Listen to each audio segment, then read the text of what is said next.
Dear men, today I am about to talk to you about a subject much dear to my heart, a social and cultural matter of such grave import, the ignorance of which has induced me to take the time out of my busy schedule of masterly idleness and pick up the quill and the paper and pen to you this beseeching missive. I can only hope that you take a stock of what I am about to tell you and mend your errant ways. We, the members of the not so fair sex, have but a small window of time during which to shine, about half of which is spent battling the merciless evil of alopecia. For the first 18 years of our lives, that dual tyranny, consisting of our ma'ams and the authorities of that brainwashing institution known as the school, constantly nag at us with regards to the length of our hair. Just as soon as we begin to get a grip on our miserable lives, that second dual tyranny of our bosses and wives get a hold of us, and before we know it, we are going bald. I am here today to ask you, humbly, to grow your hair long while you still can. Every once in a while I am forced to leave the comfort of my own home and take part in the ongoing train wreck that is human society. Every time I do so, I am confronted by ugly scenes of human wretchedness and endless suffering. Men and women arguing, murder, divorce, social vices, senseless violence, a man who has stubbed his toe on the uneven cobblestone of the pavement. As an aside, the honourable members of Her Majesty's local government and the City Council of Tyneside upon Yonder are hereby informed of irregularities of the cobblestone on the corner of Fifth and Grosvenor by the Post Office. But the most gruesome sight of all is the appearance of my fellow men, the silent half of human society. I see around their ears and above their necks the wretched mark of a buzzing pair of clippers. No man's hair exceeds the limit, as if allotted by the Prince of Lies himself, of 5 wretched centimeters. It is a gruesome sight, as if we all are parts of a sordid military machine, which we all are, in all honesty, all buzzcuts like a bunch of soldiers, and equally short styles like a bunch of city stockbrokers. But why I must grow my hair long, you ask? Well, ask no more, scoundrel. Be ye imitators of God, says Paul in Ephesians 5. Likewise St. Augustine asked us to imitate the Lord and his Son. And if I know one thing about the living God who took the flesh of a man, is that he had long hair. Be ye, therefore, imitators of God, and grow your hair long. Short hair is the mark of the beast. Furthermore, short hair is a scam, initiated by the most vile carter of all, that of barbers and saloon owners. Do you have any idea how many billions of pounds are thrown each year into this bottomless pit of petty larceny and waylaying? A haircut once a month? Do you people suppose I do not work for my money? Well, I don't, but that's beside the point. The economic benefits of growing your hair long are, therefore, I think, self-evident. With the amount of money you save, you can purchase more urgent things, such as alcohol, snuff, or cigarettes. But what about the health benefits of having long hair, you ask? Well, ask no more, me old China. It is no secret that most men's hairstyles are long in front and short in the back and sides.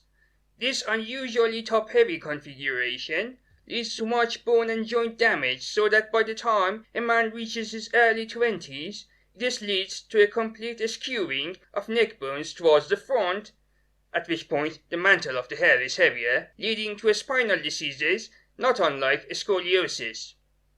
This distortion at times reaches such an extent where men are no longer able to look a woman in the eye, opting to look her in the bosom instead. Long hair undoes this damage by increasing the mass towards the sides and back of the head.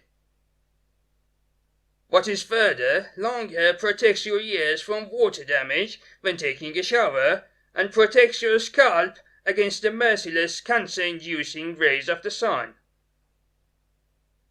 Plus, what is headbanging with short hair? Imagine going to the Royal Opera House to watch Cannibal Corpse, Cradle of Filth, or Slayer perform, and everybody has the conservative haircut of a dentist or a corporate raider. What an absurd notion!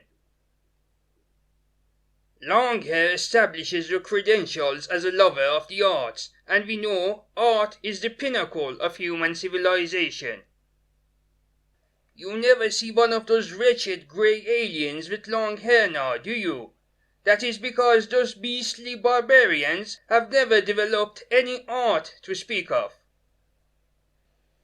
Have you ever seen any of those modern artless artists having long hair? Damien Hirst, Jackson Pollock, and Keith Haring all have or had short hair, and none of the bastards could do any art to save their lives. You do not want to be an artless hack like Damien Hirst now, do you? By contrast, many of the great men of all time had long hair. Jesus Christ I have already pointed out. Kirk Hammett, John Petrucci, Steve Vai, Maestro Yngwie J. Malmsteen, Niccolo Paganini, Chopin, the Count of Monte Cristo, and that embodiment of testosterone, Peter Steele, all have or had long hair. For Pete's sake, my boys, don't you wish to be more like them?